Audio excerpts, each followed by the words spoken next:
Thank you very much, Mr. President. Ladies and gentlemen, good evening. Assalamu alaikum. Lovely to see you all here tonight. We are having a very entertaining night, are we not, with some very interesting things being said from the other side of the house tonight. Let me begin by saying, as a Muslim, as a representative of Islam, I would consider myself an ambassador for Islam, a believer in Islam, a follower of Islam and its Prophet. So in that capacity, let me begin by apologizing to Anne-Marie for the Bali bombings. I apologize for the role of my religion and me and my people, for the killing of Theo van Gogh, for 7/7. Yes, that was all of us. That was Islam, that was Muslims, that was the Quran. I mean, astonishing claims to make in the very first speech tonight, on a day like today, where the Conservative Prime Minister of the United Kingdom is having to come out and point out that these kind of views are anathema. And I believe you're trying to stand for the Labour Party to become an MP in Brighton. If you do, and you make these comments, I'm guessing you'll have the whip withdrawn from you, but then again, UKIP's on the rise, they'll take you, the BNP, they might have something to say about your views. This is what Mehdi Hassan always does. By the way, just on a factual point, since we heard a lot about the second speaker, about how backward we Muslims all are, on a factual point, you said that Islam was born in Saudi Arabia. Islam was born in 610 AD. Saudi Arabia was born in 1932 AD. So you were only 1,322 years off. Not bad? Not bad start there. Talking of maths, by the way, a man named Al-Khawarizmi was one of the greatest mathematicians of all time, a Muslim, worked in the golden age of Islam. He's the guy who came up with not just algebra, but algorithms. Without algorithms, you wouldn't have laptops. Without laptops, Daniel Johnson tonight wouldn't have been able to print out his speech in which he came to berate us Muslims for holding back the advance and intellectual achievements of the West, which all happened without any contribution from anyone else other than the Judeo-Christian people of Europe. In fact, Daniel David Levering, the author of the Pulitzer Prize-winning historian and author of The Golden Crucible, points out that there would be no Renaissance, there would be no Reformation in Europe without the role played by Ibn Sina and Ibn Rushd and some of the great Muslim theologians, philosophers, scientists in bringing Greek texts to Europe. As for this being our university, I will leave that to the imagination as to who is our and who is there. I studied here too. An astonishing set of speeches so far making this case tonight. A mixture of just cherry-picked quotes, facts and figures, self-serving, selective, a farrago of distortions, misrepresentations, misinterpretations, misquotations. Daniel talked about my article in the New Statesman, which got me a lot of flack, where I talked about the anti-Semitism that is prevalent in some parts of the Muslim community, which indeed it is. Of course, I didn't say in that piece that it was caused by the religion of Islam. In fact, modern anti-Semitism in the Middle East was imported from, finish the sentence, Judeo-Christian Europe, where I believe some certainly bad things happened to the Jewish people. In fact, Tom Friedman, Jewish-American columnist in the New York Times, told me in this very chamber last week that he believed, had Muslims been running Europe in the 1940s, 6 million extra Jews would still be alive today. So I'm not going to take lessons in anti-Semitism from someone who's here to defend the Judeo-Christian values of a continent that murdered 6 million Jews. Moving swiftly on. Yes. Absolutely. Well, I'm about to make that point. No, I'm about to make that point. You're right. I agree with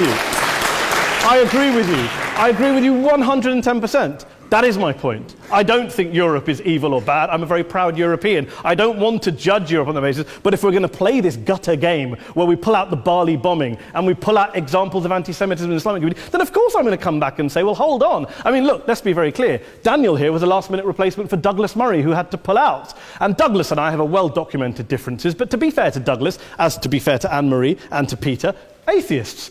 Atheists see all religions as evil, violent, threatening. What the problem I have with Daniel's speech is that Daniel comes here to run this robust defense of Christianity, forgetting that his fellow Christians, people who said they were acting in the name of Jesus, gave us the Crusades, the Spanish Inquisition, the anti-Jewish pogroms, European colonialism in Africa and Asia, the Lord's Resistance Army in Uganda, not to mention countless arson and bomb attacks on abortion clinics in the United States of America to this very day. I would like a little bit of humility from Daniel first before he begins lecturing other communities and other faiths on violence, terror and intolerance.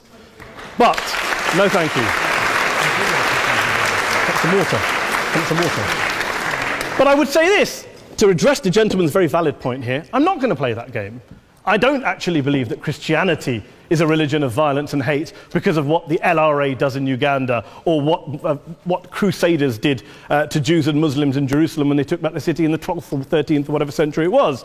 I believe that Christianity, like Islam, like pretty much every mainstream religion, is based on love and compassion and faith. I do follow a religion in which 113 out of the 114 chapters of the Quran begins by introducing the God of Islam as a God of mercy and compassion. I would not have it any other way. I don't follow a religion which introduces my God to me as a God of war, as some kind of Greek God of wrath, as a God of hate and injustice. Not at all. As Adam pointed out, you go through the Quran and you see the mercy and the love and the justice. And yes, you have verses that refer to warfare and violence. Of course it does. This is not a motion about pacifism. I'm not here to argue that Islam is a pacifistic faith. It is not.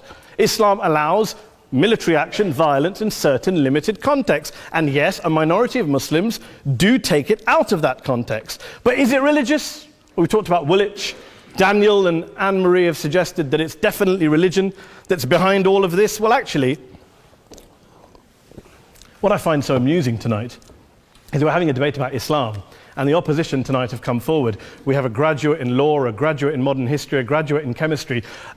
And, you know, I admire all of their intellects and their abilities, but we don't have anyone who's actually an expert on Islam, a scholar of Islam, a historian of Islam, a speaker of Arabic, even a terrorism expert or a security expert or a pollster, let alone to talk about what Muslims believe or think. Instead, we have people coming here, putting forward these views, putting forward these sweeping opinions. Listen to Professor Robert Pape of the University of Chicago, one of America's leading terrorism experts, who, unlike our esteemed opposition tonight, studied every single case of suicide terrorism between 1980 and 2005, 315 cases in total. And he concluded, and I quote, "There is little connection between suicide terrorism and Islamic fundamentalism or any of the world's religions. Rather, what nearly all suicide terrorist attacks have in common is a specific secular and strategic goal to compel modern democracies to withdraw military forces from territory that the terrorists consider to be their homeland." And the irony is, when we talk about terrorism, the irony is that the opposition and the Muslim terrorists, the Al-Qaeda types, actually have one thing in common, because they both believe that Islam is a warlike, violent religion. They both agree on that. They have everything in common. Osama bin Laden would be nodding along to everything he's heard tonight from the opposition side. He agrees with them. The problem is that mainstream Muslims don't. The majority of Muslims around the world don't.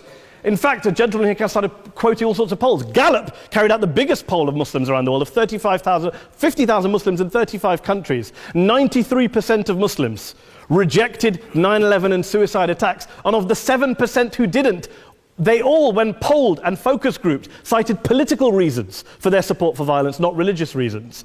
And as for Islamic scholars and what they say, well, Daniel talks about our University of Oxford. We'll go down to Oxford Centre for Islamic Studies, get hold of a man named Sheikh Afifi al-Akiti, who is a massively well-credentialed and well-respected Islamic scholar, who has studied across the world, who in the days after 7/7 published a fatwa denouncing terrorism in the name of Islam, calling for the protection of all non-combatants at all times, and describing suicide bombings as an innovation with no basis in Islamic law. Go and listen to Sheikh Tahir al-Qadri, one of Pakistan's most famous Islamic scholars, who published a 600-page fatwa condemning the killing of all innocents and all suicide bombings unconditionally without any ifs or buts. There's nothing new here. This is mainstream Islam, mainstream scholarship, which has said this for years. You don't go out and kill people willy-nilly in the high street or anywhere else, on a bus or a mall, based on verses of the Quran that you cherry-pick without any context, any understanding, any interpretation, or any commentary. Point of information. Please. Well, it doesn't happen apparently. I didn't say it doesn't happen at all. I never said it didn't happen. I don't blame Islam. Yes, it's a very good point. And a lot of us are campaigning against that. And we're campaigning against it in the name of Islam. We're campaigning against it in the name of various interpretations of Islam. Anne-Marie comes and scares us with her talk of Sharia law. I would like to see the book of Sharia law. It doesn't exist. People argue over what Sharia law is. And you empower the extremists by saying there is only one version. You empower them all. I don't believe you took any interruptions, Anne-Marie, so I think you should stay there for a moment. Several countries. Here's what we're dealing with. Here's what we're dealing with. We are dealing, I took your point. Here we are dealing with a 1400-year-old global religion followed by 1.6 billion people in every corner of the world, a quarter of humanity, of all backgrounds, cultures, ethnicities. And yet the opposition tonight wants to generalize, stereotype, smear in order to desperately win this debate. And here's my question, if we're going to generalize and smear. If, okay, people say yesterday's bombers, and we've got to be careful, there's a trial going on, were yesterday's attackers, motivated by Islam? Big debate. I don't believe they were. Let's say they were. Let's say Faisal Shahzad, the Times Square bomber, was motivated by Islam. Let's assume, for sake of argument, that Richard Reeves, the shoe bomber, was motivated by Islam.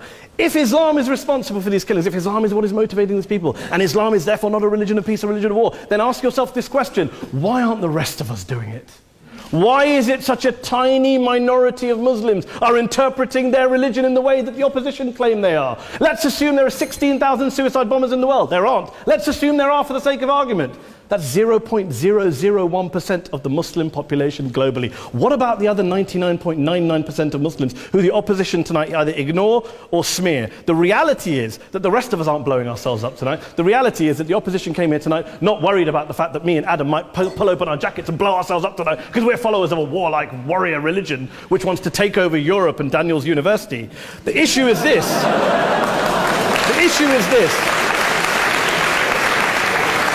Unless the opposition can tell us tonight, and Peter Atkins is here, one of our great atheist intellectuals, can tell us tonight, can answer this question tonight: why don't the vast majority of Muslims around the world behave as violently and aggressively as a tiny minority of politically motivated extremists? Then they might as well give up and stop pretending they have anything relevant to say about Islam or Muslims as a whole. Ladies and gentlemen, let me just say this to you. Think about what the opposite of this motion is.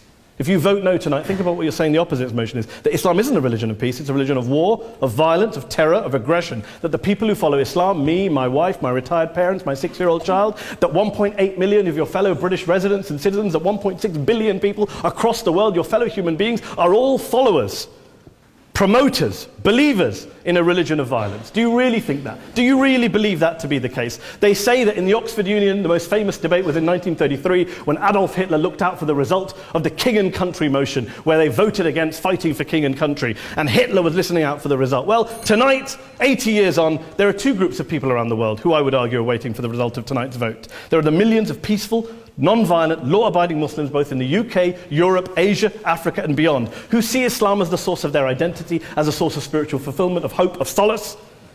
And there are the phobes, the haters, the bigots out there who want to push the clash of civilizations, who want to divide all of us into them and us and ours and their. Ladies and gentlemen, I urge you all not to fuel the arguments of the phobes and bigots. Don't legitimize their divisions. Don't legitimize their hate. Trust those Muslims who you know, who you've met, who you hear, who don't believe in violence, who do want you to hear the peaceful message of the Quran as they believe it to be taught to the majority of Muslims, the Islam of peace and compassion and mercy, the Islam of the Quran, not of Al-Qaeda. Ladies and gentlemen, I beg to propose this motion to the House. I urge you to vote yes tonight. Thank you very much for your time.